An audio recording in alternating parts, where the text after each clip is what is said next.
So in simple terms mitosis को मैं कह सकता हूँ कि it is the simplest procedure of copy and paste.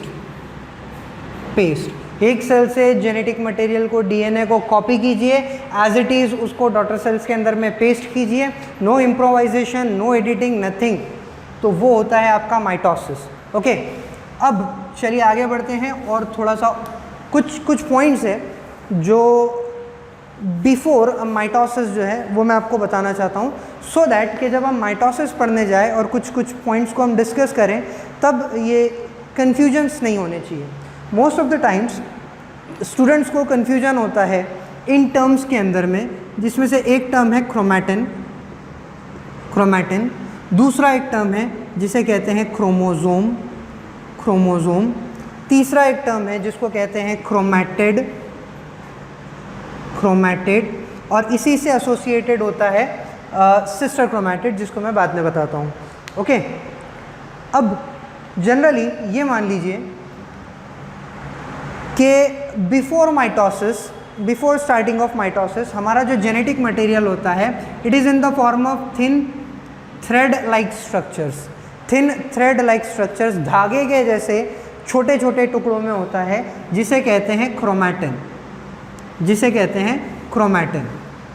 Okay, अब क्या होगा जब क्रोमैटिन कन्वर्ट होता है क्रोमोसोम में, तो इनका कंडेंसेशन होता है, ये धागे जो हैं ये कंडेंस होना स्टार्ट होते हैं। एक छोटा सा एग्जांपल मैं आपको बताता हूँ। कभी मैं यूजुअली अपने स्टूडेंट्स को बताता रहता हूँ कि आप एक धागा ले लीजिए, एक छोटा सा धागा या छोटी सी रस्सी ले लीजिए और उसको दो अपोजिट साइड्स में आप फोल्ड करना स्टार्ट कीजिए, और आप देखो कि बीच में से फिर वो क्या होता है, एक जगह आके जमा होना स्टार्ट होता है, टैंगल होना स्टार्ट होता है। That is nothing but condensation.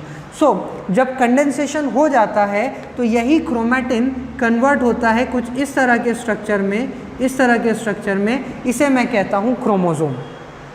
इस स्ट्रक्चर को मैं कहता हूँ क्रोमोसोम। और क्रोमोसोम का स्ट्रक्चर जो है वो हम प्रीवियस स्टैंडर्ड में नहीं बल्कि प्रीवियस चैप्टर में ऑलरेडी, अगर आपने स्ट्रक्चर ऑफ सेल को ठीक से पढ़ा होगा तो वहाँ पर आपने क्रोमोसोम्स को भी स्टडी किया होगा। मैं इससे रिलेटेड थोड़ी बहुत चीज़ें यहाँ पर भी आपको आगे बता देता हूँ कि जैसे ये जो कवरिंग रहता है, ये बाहर का जो लेयर रहता है उसको पेलिकल कहते हैं। इसके अंदर बहुत सारी चीज़ें रहती है। ये आपका सेंट्रोमियर रहेगा। चलिए आगे बताने से पहले ये क्रोमैटिड किसको कहते हैं तो मैं वो भी यहाँ पे आपको बता देता हूँ। ये आप क्रोमोसोम देख रहे हैं, इस क्रोमोसोम में मैं देखता हूँ कि यहाँ पे दो आर्म्स है। ये एक आर्म हो गया, ये एक दूसरा आर्म हो गया, ठीक है, ये एक आर्म, ये सेकंड आर्म। सो ये जो आर्म्स ऑफ क्रोमोसोम्स हैं इसी को मैं कहता हूँ chromatid is nothing but arms of chromosome. Okay, chromosome के जो आर्म्स होते हैं उसको मैं क्रोमैटिड कहता हूँ। तो ये सिंगल क्रोमोसोम जो आप देख रहे हो उसमें कितने आर्म्स होंगे, अगर मैं ये पूछूं तो इसमें दो आर्म्स हैं, एक ये वाला और एक ये वाला।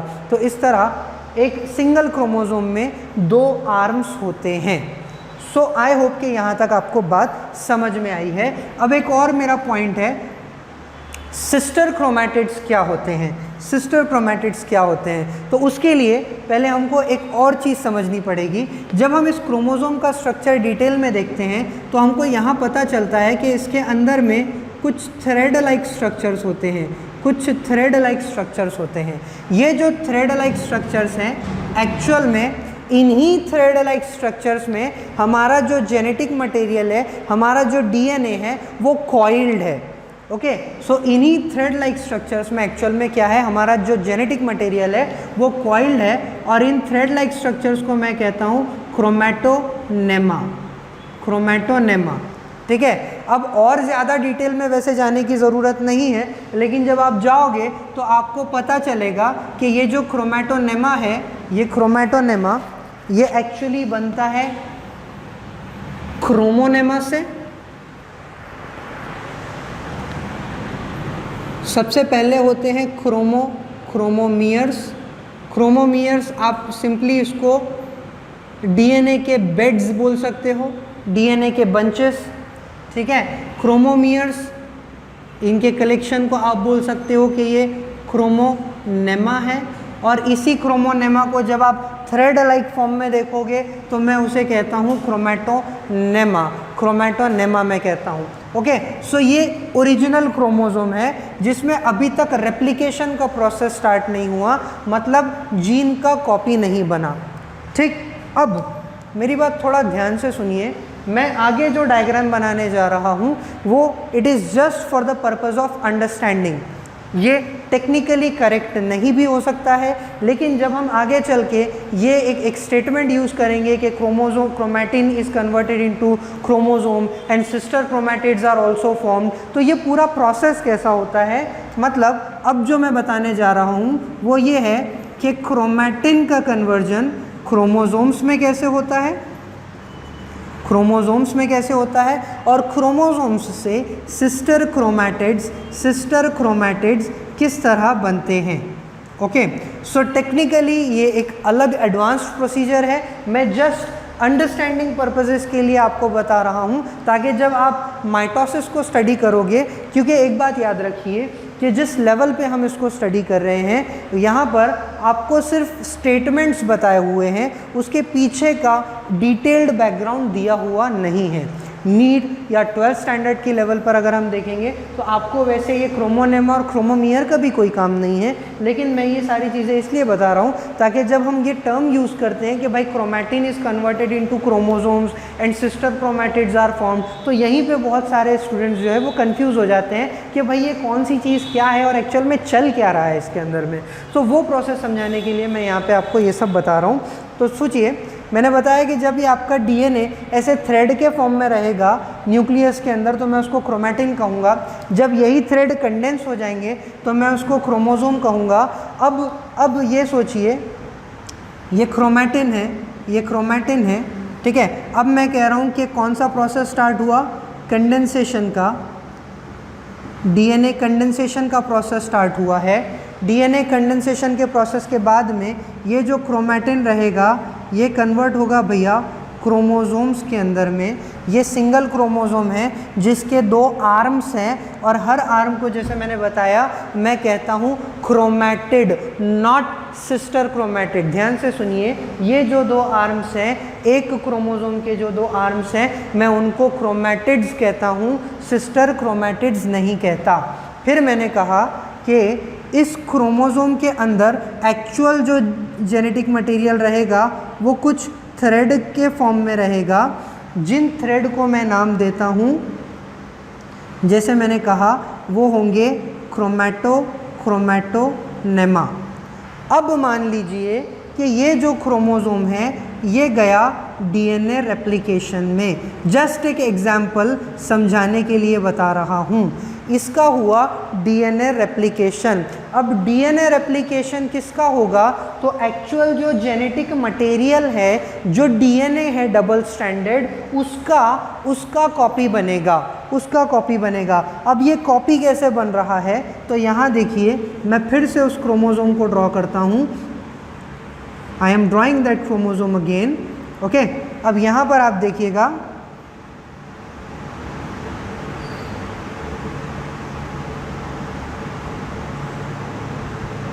ठीक, मैं फिर से इस क्रोमोसोम को ड्रॉ कर रहा हूँ। यहाँ पर ये ओरिजिनल क्रोमैटोनेमाज है और अब डीएनए रेप्लिकेशन के बाद में इसका बन गया कॉपी। उस कॉपी को मैं ब्लैक कलर से शो कर रहा हूँ, ठीक है। मैं फिर से बता रहा हूँ कि this is just for the purpose of understanding, just for the purpose of understanding. इस लेवल पे अगर आपको ये समझना है कि भाई एग्जैक्टली ये हो क्या रहा है, यहाँ पे चल क्या रहा है, तो जस्ट उसके लिए मैंने ये एक मेथड यहाँ पर इसको बता रहा हूँ मैं आपको, ठीक है। टेक्निकली ये एक अलग मेथड है, ठीक है। जब हम डिटेल में उसको स्टडी करोगे आप ग्रेजुएशन में या कभी रिसर्च लेवल पे जब जाओगे तो आपको और बेटर वे में ये समझने के लिए मिलेगा। लेकिन मैं फिर से बता रहा हूँ कि ये 10th 12th की लेवल पे, नीट की लेवल पे, just for the purpose of understanding कि भाई चल क्या रहा है अंदर, वो मैं यहाँ पर बता रहा हूँ। और मैं बार बार ये स्टेटमेंट को रिपीट कर रहा हूँ, ठीक है। मैंने बोला कि ये क्रोमैटिन था, फिर डीएनए कंडेंसेशन का प्रोसेस स्टार्ट हुआ, ये क्रोमेटिन कन्वर्ट हुआ क्रोमोसोम में, जब क्रोमोसोम बना तो साथ ही साथ फिर डीएनए का रेप्लिकेशन जो होके रखा था, जो एस फेज में, इस एस फेज में जो डीएनए रेप्लिकेशन हुआ था, ठीक है, तो वो जो कॉपीज बनी है मेरे डीएनए की वो उसके साथ में है यहाँ पर। तो आप ये अगर देखोगे सो ये जो रेड स्ट्रक्चर में आप देख रहे हो, ये रेड फॉर्म में आप देख रहे हो, मैं just for the purpose of understanding मान लीजिए कि ये ओरिजिनल क्रोमोसोम है। ये क्या है? ओरिजिनल क्रोमोसोम है, ओरिजिनल डीएनए,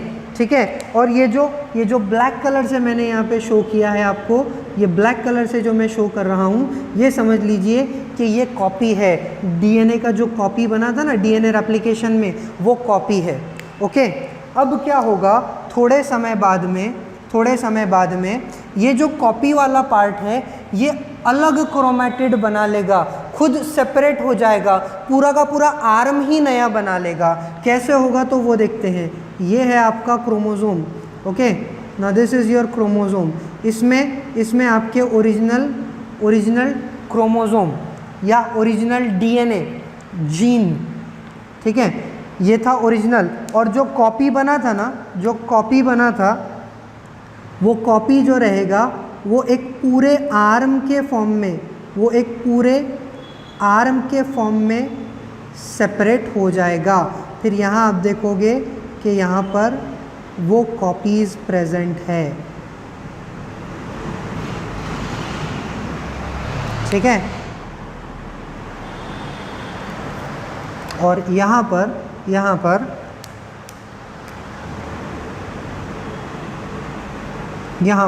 वो कॉपीज़ हैं। तो फिर से देखिए, अब आप देख रहे हो कि इस पूरे क्रोमोसोम में 2 आर्म्स आ गए हैं, 2 नए आर्म्स आ गए हैं, यानी 2 नए क्रोमैटिड्स आ गए हैं।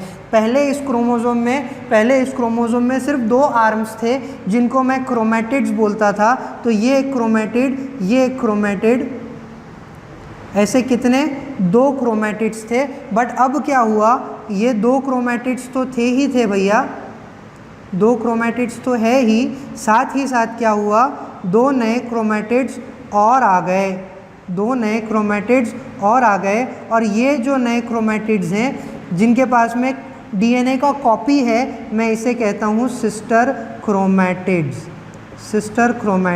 तो इस तरह से, अब इसको सिस्टर क्रोमैटिड बोलने का रीज़न क्या है भाई, तो एक्चुअल में क्योंकि वो उसी क्रोमोसोम का कॉपी है ना, उसी जेनेटिक मटेरियल का एग्जैक्ट कॉपी है, प्लस उसी क्रोमोसोम के साथ में लगा हुआ है, इसीलिए मैं उसको बोल सकता हूँ कि ये भाई क्या है, ये सिस्टर क्रोमैटिड्स हैं। तो इस तरह से क्रोमैटिन जो रहता है वो कन्वर्ट होता है एक पूरे क्रोमोसोम के अंदर में, और फिर उस क्रोमोसोम में बनते हैं सिस्टर क्रोमैटिड्स। अगर आपको ये प्रोसेस समझ में आ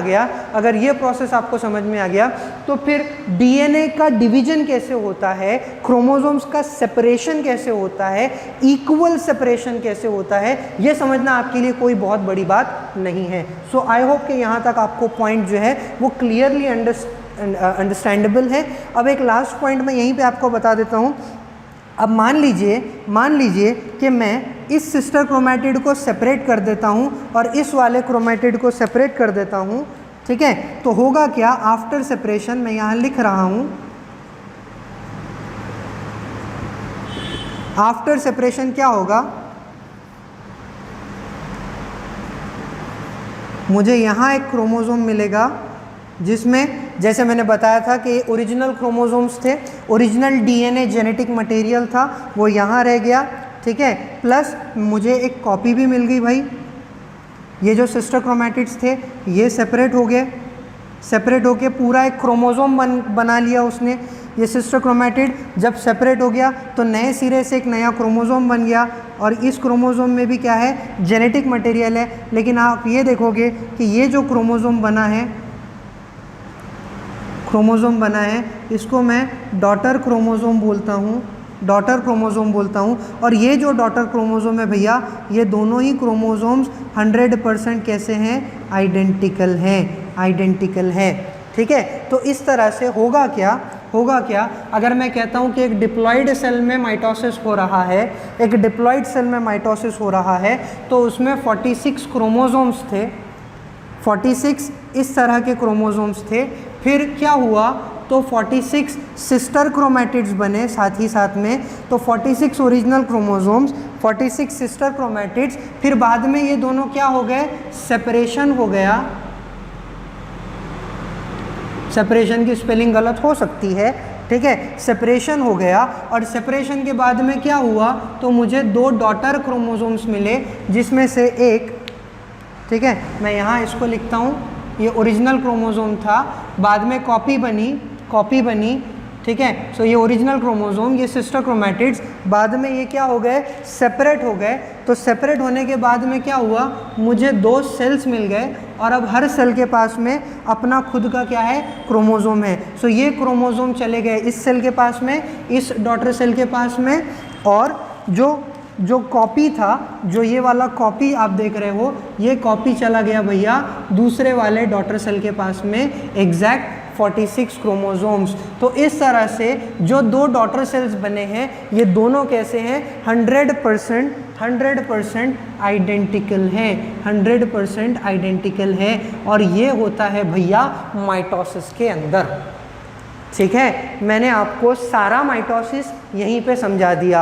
आगे अब चलोगे तो आगे हम सिर्फ उसके फेजेस देखेंगे कि कौन से फेज में क्या चेंजेस हो रहे हैं, लेकिन एग्जैक्ट जो कॉपी और सारा प्रोसेस होता है वो इस तरह से होता है। मैं उसको बहुत शॉर्ट में समराइज़ कर दे रहा हूँ। आई होप कि आपको मेरी बात समझ में आ जाएगी। जब माइटोसिस स्टार्ट होगा तो क्रोमैटिन कन्वर्ट होगा क्रोमोसोम में, ठीक है। याद रखिए कि माइटोसिस स्टार्ट होने के पहले ही डीएनए का कॉपी बन के रखा हुआ है, डीएनए का कॉपी तैयार है, क्रोमैटिन होगा कन्वर्ट क्रोमोसोम में, फिर वो जो कॉपी वाला पार्ट था वो आएगा और बनाएगा सिस्टर क्रोमैटिड्स, ओके। क्रोमैटोनेमास के फॉर्म में मैंने आपको बताया। फिर वो क्रोमैटोनेमास जो रहेंगे इस क्रोमोसोम में से सेपरेट अलग अलग आर्म्स निकाल लेंगे, इस तरह आपके पास में बन जाएंगे क्या, सिस्टर क्रोमैटिड्स। तो भाई ओरिजिनल क्रोमोसोम के 2 आर्म यानी 2 क्रोमैटिड्स प्लस 2 आर्म जो नए बने यानी नए सिस्टर क्रोमैटिड्स। इस तरह जब क्रोमोसोम प्लस सिस्टर क्रोमैटिड्स आ जाते हैं तो आपके पास में 2 + 2 यानी टोटल 4 आर्म्स होते हैं एक क्रोमोसोम के अंदर, ठीक है। फिर मैंने बोला कि अब वो जो सेल डिवीज़न है, जो माइटोसिस है, वो आगे बढ़ेगा और एक फेज़ ऐसा आएगा जहाँ पर ये क्रोमोसोम और सिस्टर क्रोमैटिड्स दोनों सेपरेट हो जाएंगे। जब सेपरेट हो जाएंगे तो आपको दो नए इंडिविजुअल क्रोमोसोम्स मिल गए। लेकिन इनकी खास बात क्या है कि दोनों में जो जेनेटिक मटेरियल है वो 100% सेम है, 100% आइडेंटिकल है। फिर माइटोसिस आगे जाएगा और अब ये जो क्रोमोसोम्स हैं जो सेपरेट हो गए हैं, एक क्रोमोसोम एक सेल में चला जाएगा, एक सेट ऑफ क्रोमोसोम एक सेल में चला जाएगा, दूसरा सेट ऑफ क्रोमोसोम दूसरे सेल में चला जाएगा। इस तरह से हमको 2 इंडिविजुअल डॉटर सेल्स मिलेंगे जिनमें नंबर ऑफ क्रोमोसोम्स भी सेम होंगे, प्लस वो क्रोमोसोम्स कैसे होंगे, 100% आइडेंटिकल होंगे। इसीलिए मैंने ये कहा था कि माइटोसिस से जो डॉटर सेल्स बनते हैं they are 100% identical. So I hope कि ये बात आपको समझ में आ गई होगी। अब हम बात करेंगे माइटोसिस से रिलेटेड फेजेस के बारे में।